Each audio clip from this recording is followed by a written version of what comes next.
Hey, thanks for being here, Rob. Let's start off with what is happening out in the economy with the Fed. They're raising interest rates. We've seen the LIBOR rate. It's continually rising. If we look at the 3-month, we see it's gone from like 1.17 in May of 2017 all the way up to 2.32 in April. And as this continually moves up, how is this going to affect the economy? How is this going to affect housing? How is this going to affect what the central bank does next? I would say to you, Dave, if the powers that be are determined to continue raising rates, they have a desire to implode the economy.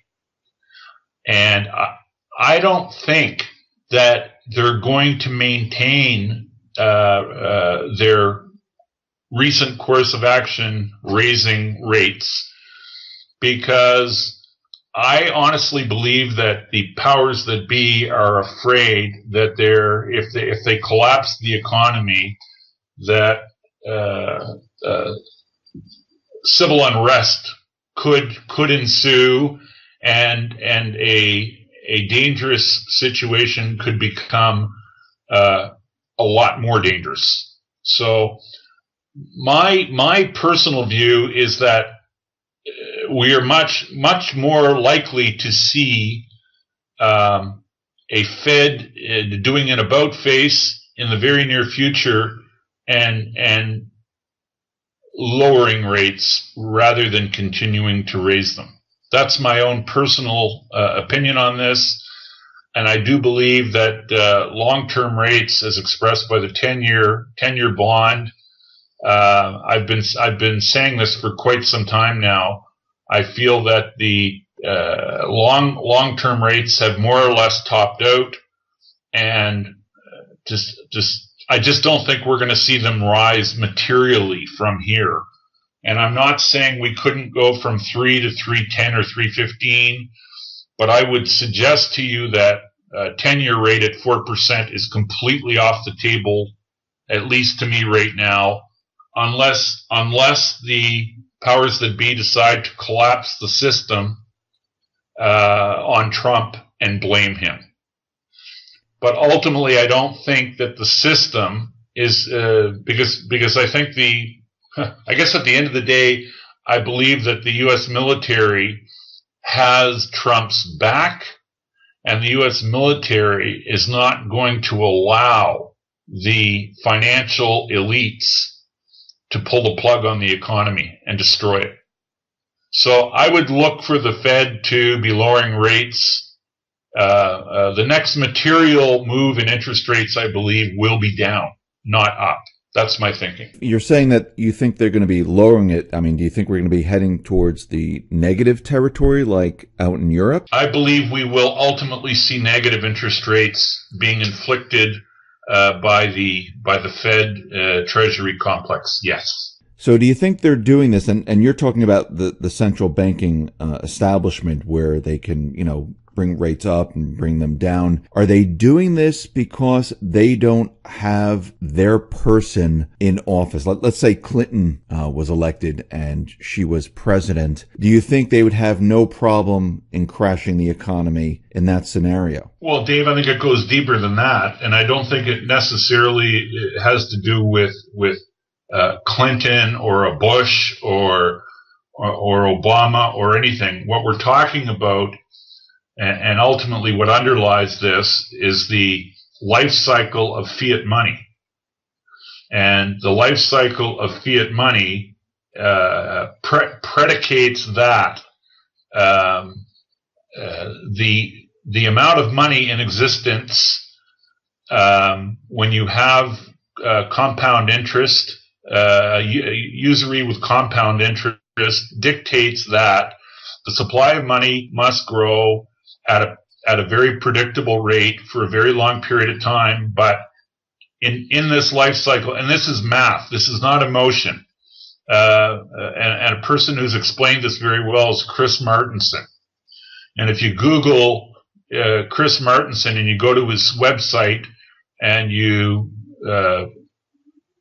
go through a little tutorial called the Crash Course, And what the crash course produced by Chris Martenson, what it explains very succinctly, is that money, fiat money, in its life cycle, grows at a very predictable, even rate for a certain period of time, but then it inflects. The growth rate of money inflects and it goes vertical. We're on the vertical part of the curve now, and money must be created at an infinite pace. And what that means is that each marginal unit of money that's created when it's in its vertical growth phase is worth less than the last one created. And what this ends in is what Austrian economists refer to as a crack-up boom or hyperinflation. And you can't produce anything in increasingly infinite amounts and have the marginal value of the next unit be worth more. And you see what that does is it takes a deflationary collapse off the table, because the money is growing at a vertical rate. And what governments have been doing to us, Dave, is they've been trying to hide and disguise the debasement of money. And they're telling us that our economy's getting better, but it really isn't. And the way we can show this and explain this to people who don't get it is we can just look at marginal wages median income in America. Look at median income over the last 10 years in America.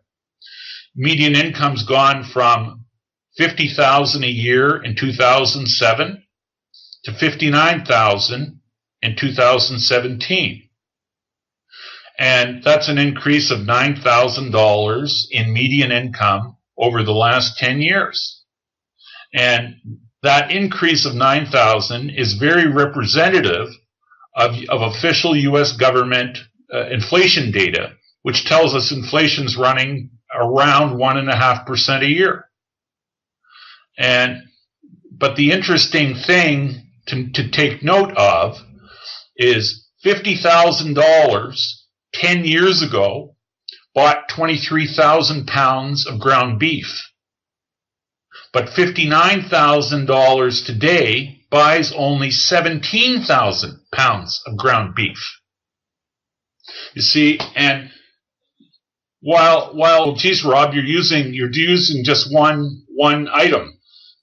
There's an infinite number of items we could put in this model besides ground beef. But what it's showing and what it demonstrates is the debasement of money. And it means that more money is buying less. And that is very consistent with what the crash course explains in the life cycle of fiat money. More money is being created, infinite amounts of money are being created, and yet the dollars are buying less. That is monetary debasement, and that is symptomatic of an emerging crack-up boom, which is what the Austrian economists have long said is the way fiat regimes end. And you know what? And this fiat regime will ultimately be no different than other fiat regimes in history, because they all end this way. It's like we know the life cycle for humans. Humans are born and they live more or less somewhere between, on average, they live 70 to 80 years of age. Some outliers, some people make it to age 100 or 110. But there's nobody on the planet that's 200 years old. At least nobody I've met. I don't think I've ever known anyone that lived to 150. Well, fiat money has a life cycle like humans have a life cycle, and fiat money regimes die, just like people die. And our fiat money regime is in the process of dying right now. And there are some people who would even suggest to you that it's in the intensive care unit right now. So that's where we are, and that's where we're headed. And it doesn't really matter how much money they create. This is the path we're on, and they have to continue creating this money. And by the way, the little hook to add into this discussion is that when you increase interest rates, it dies quicker. So if you think that the system, you see, the people in the U.S. Treasury and the people at the Federal Reserve and the people at the Bank for International Settlements, they know all this. So if you think they're going to hasten their own demise, then keep banking on higher interest rates. But you know what? Most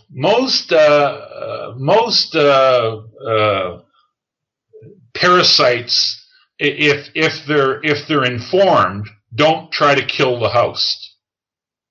At least not quickly. So this is these people that control the money are parasites on humanity, and they've been feeding off humanity. And they've inflicted their fiat money regime on us, but they're not ignorant. They're actually very clever, and the extent of their cleverness is explained and is demonstrated in the way that they present economic data to us. They tell us we're doing better, but our dollars are buying less.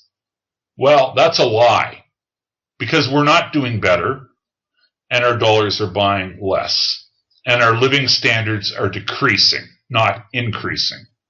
So that's reality. So if they don't raise interest rates and they start to drop interest rates, like we said in the beginning here, and they decide, okay, let's not crash the economy, won't eventually, like you said, from Austrian economics with the crack boom cycle, won't the economy die by itself then? Well, I think what's likely to happen, because we've been witnessing it for a number of years already, is that foreigners will abandon the dollar. But we've been seeing a lot of this over the last 2 or 3 years, where countries have been making, particularly in the Asian world, countries are making bilateral trade agreements where they conduct their trade in other than dollars for everything from oil to agricultural to commodities. This is a process that has been underway now for quite some time. And it's all part of the death process of the fiat currency, which is still currently the world's reserve currency. But these are all symptoms of the dying dollar. And what it's done to the world is fractured the world, because the money's dying. The money's bad. When you have bad money, you have dishonest commerce. And when you have dishonest commerce, you have friction in the world. And boy, look at the world today. Look at the friction. Look at the global hotspots. There's more of them today than there has been at any point in time, probably in the last 60 or 70 years. And what's the common element? Like all the countries where we're seeing friction, the friction is almost exclusively with countries that are doing trade in other than dollars. It's the common element. I mean, Iran is doing business in other than dollars. Russia is doing business in other than dollars. China is doing business in other than dollars. Venezuela is doing business in other than dollars. You know, Iran was the leader was deposed because he was selling oil in euros. Libya was destroyed because Gaddafi wanted to create a gold-backed currency, which is trade in other than dollars. And if you want to become an enemy of the United States of America, all you need to do is say you want to do business in other than dollars. And any country that suggests they're going to do that quickly gets on the enemy list. And their leader becomes very ripe for being deposed or for a civil war. So pay attention to what's going on around you. And then, I don't know, from my standpoint anyway, to me, everything goes back to the money. Everything is about money. Follow the money. And when the money's bad, you have problems. And people are leaving the dollar because the stewardship of the world's reserve currency, the people who've been given this responsibility, have not acted in a prudent way, and they've squandered this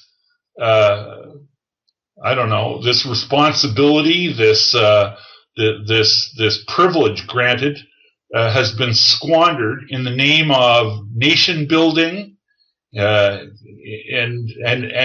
other unthinkable things.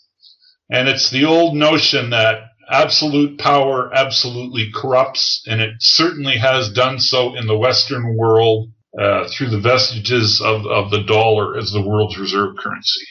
Wouldn't it be a good thing if this system, and again, this system is a central bank system. It was designed by central banks. This is not we the people system. They loan governments, currency with interest attached, and we the people, we're enslaved to this and we have to pay it back. Wouldn't it be a good thing that if all the countries, they move away from the dollar and the system just breaks down and collapses? Ultimately, I think, Dave, that's exactly what's going to happen. But what happens to America and the West as this is happening? I mean, the dollar is failing. The dollar will continue to fail. That is etched in stone. That's, and to suggest otherwise is like saying you're going to live till you're 200 years old. And you know what, Dave? Nobody listening to this broadcast is going to live to see 200. And it's a dog that doesn't hunt. It won't happen. So, we have so much time. We're allotted a certain amount of time to be on this planet. And fiat currency regimes are allotted a certain amount of time. And we can argue about what the end date is. And frankly, arguing about the end date of a fiat money regime, in my view anyway, it's moot. Because the important factor is it will end. And it's a sure thing as a human life will end. So, so then to me the real challenge or the real issue is how do I, especially if you're thinking in terms of intergenerational preservation of wealth or a legacy to leave your kids, how do you position yourself best to weather the death of money? Historically, people have invested in real stuff, whether it's a family farm, whether it's real estate holdings, or whether it's precious metal or fine art. These are things that historically, tangible real stuff has historically survived the demise of fiat money. And there's no doubt in my mind that tangible stuff will survive the death of this fiat money regime as well, because history is a pretty good reminder as to what will happen in the future. So anyway, that's why I am an advocate, have been for a very long time, of holding physical precious metal. Because physical precious metal, it doesn't owe anyone anything. If you don't have it in your possession, for the most part, you don't own it. Which is why you don't want to have it stored with a third party. Which is why you don't want to own mining shares, because when money dies, usually governments fall, or governments find their finances in absolutely disastrous states, and when governments need to refund or re-energize their finances, they harvest they harvest it from the people, because governments tax people and confiscate wealth from people to gain their sustenance. That's what they do. So, mining shares, owning mining shares, people say classically you have leverage to metal price, to the price of metal. Well, you do, as long as governments are functioning properly. But you look at what happens. Look at what happens to mining concessions, or to companies that operate in jurisdictions where political fortunes fail.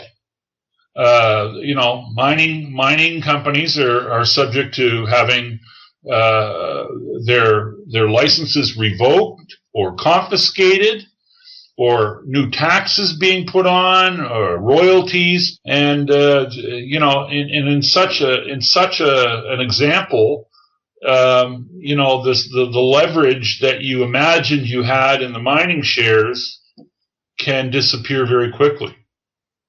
And that's why owning physical metal, as opposed to the leveraged instrument being the equity, sometimes the physical can pay off very, very handsomely. So when the dollar dies, as it's dying right now, we know that China and Russia, they've been purchasing a huge amount of gold. And here in the United States, we had Mnuchin go into the vaults and show us gold. I mean, doesn't the U.S. have enough gold to weather the storm? Well, my personal view on Steve Mnuchin's visit to Fort Knox is that it was a publicity stunt. There was no audit of gold performed at Fort Knox. And what Mr. Mnuchin said, his public utterance when he went to Fort Knox, he said gold is safe. Well, Dave, I would agree wholeheartedly with Mr. Mnuchin that gold is safe. Gold is the safest form of money on the planet. But Mr. Mnuchin did not perform an audit. The U.S. government has not performed a credible audit on the gold that they possess to own, which is slightly over 8,000 metric tons. There's been no credible audit of this gold, despite Showboat Mnuchin's utterances. There's been no credible audit done on U.S. sovereign gold since the Eisenhower administration. End of story. So until there's a credible audit produced, I would not assume that America owns the gold that they say they own. And that's end of story. And you are right, China, Russia, and other Asian countries have been accumulating physical metal at a voracious pace now for the last 20 years. And my view is that when the dollar actually dies, we will see a new gold-backed, or let's just say asset-backed currency will be launched, in my view, by the Asians, and possibly China in conjunction with Russia. And it might not be purely gold backed. It might be a basket of things that back it, like gold, silver, possibly an energy component like crude oil, and maybe even something from the agri complex. But I do believe that the next world reserve currency will be asset backed. And I do believe that physical precious metal will figure prominently in the asset mix. And if people want to say that's a return to a gold standard, you're welcome to say whatever you want. But that's where we're headed. I mean, it definitely looks that way, because if you really look at what China and Russia, what they've been doing, I mean, they introduced the petro yuan. It's like, the petrodollar. They have gold holdings. They've created exchange systems like here in the United States. They created a payment system just like here in the United States. They're setting up the One Belt, One Road system for trade. They're having bilateral trades all around the world. I mean, if you really look at it, they duplicated everything that was here, and they have it out there now. And they have it. Not only do they have it out there, Dave, they've created a complete global parallel structure to what we have in the West, and it all can operate without dollars. Period. So, people would be doing themselves a favor if they're trying to think this through. China has not been accumulating U.S. debt now for at least 2 years, and America continues to not only have the existing debt, but America is spending at least another or creating new mountains to the tune of an extra $1 trillion a year, every year, on top of the existing 20 or 21 trillion, whatever it is now. The new debt created this year by America will be 1.2 trillion, I believe, is what's budgeted, and it could end up being bigger. And so historically, China has been America's biggest creditor, and has taken down the lion's, or let's just say a disproportionate amount of new debt issuance, but they haven't been buying. So ask yourself, who is buying the debt? Who is buying the U.S. government bonds that are being issued? And of course, like we talked pre-interview where I made the comment to you that America is the only country in the world that issues debt that has never had a failed bond auction. Well, that still continues, and America continues to auction debt, and it appears, at least, that no amount of debt America wishes to issue ever produces a failed auction, and it seems anyway that the demand for this debt is unlimited. And I ask the question over and over and over again, and nobody can give me good answers about who's buying the debt.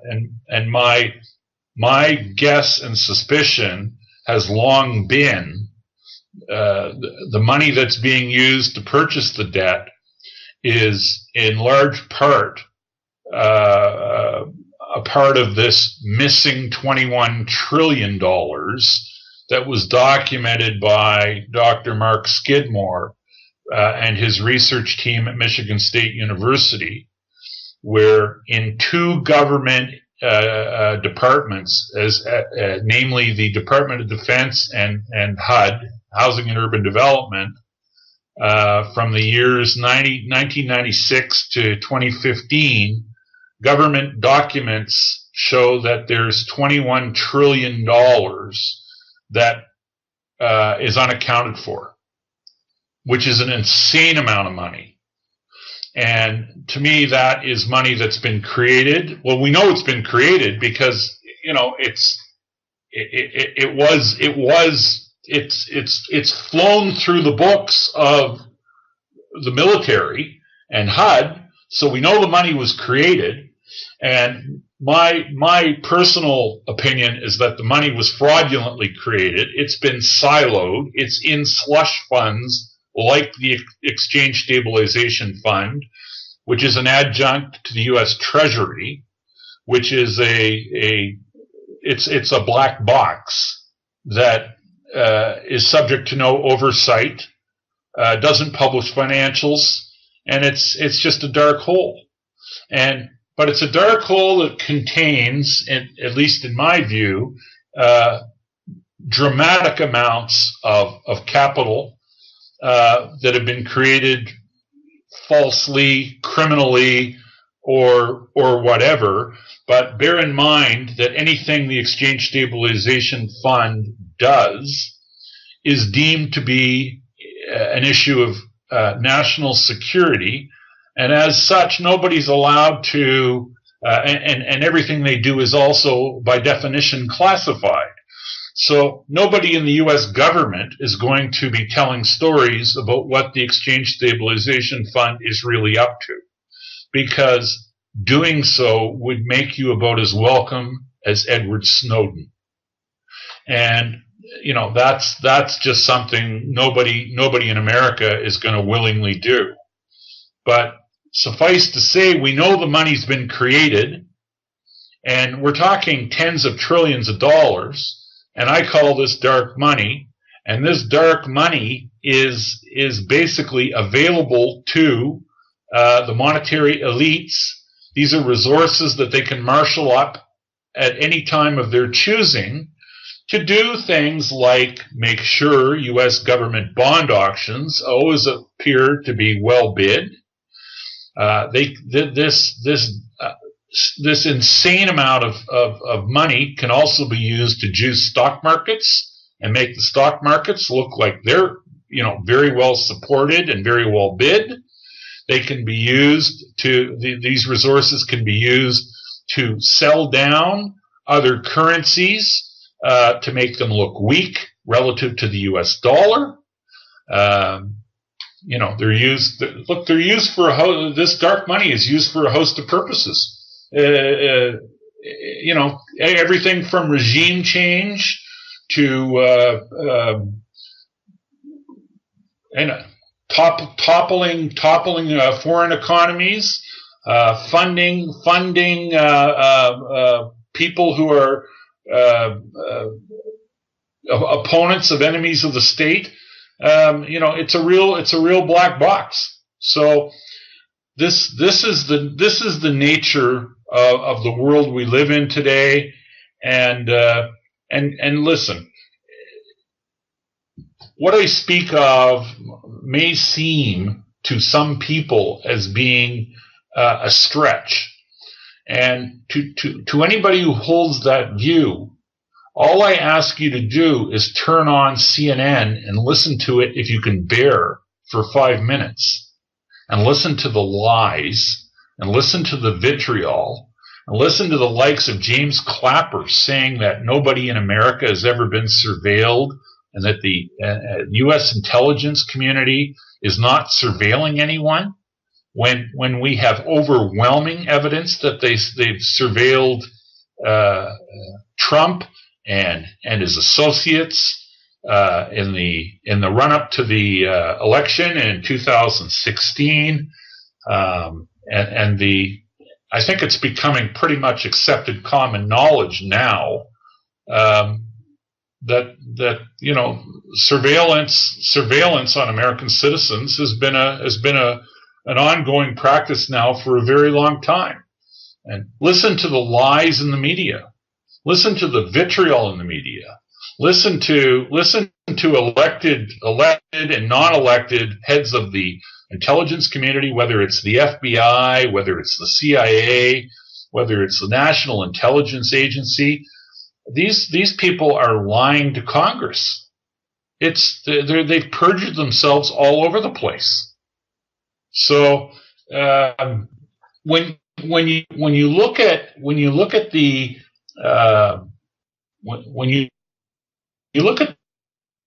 just the even basis of officialdom lying about their activity, The notion of what they've done to the money becomes a lot more believable if you can accept anything that's extremely well documented.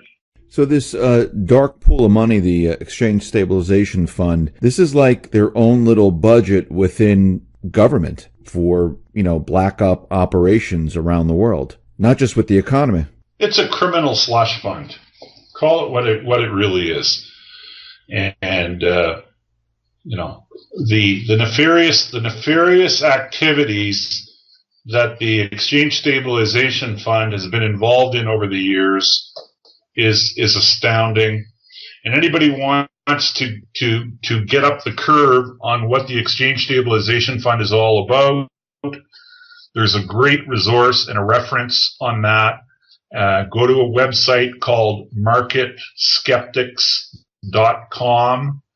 Look in the right-hand margin where a chap by the name of Eric de Carbonell has produced a YouTube series on the ESF, Exchange Stabilization Fund, and it's under the headline "Something I've Been Afraid to Blog About," which is in the right-hand margin of the homepage of marketskeptics.com.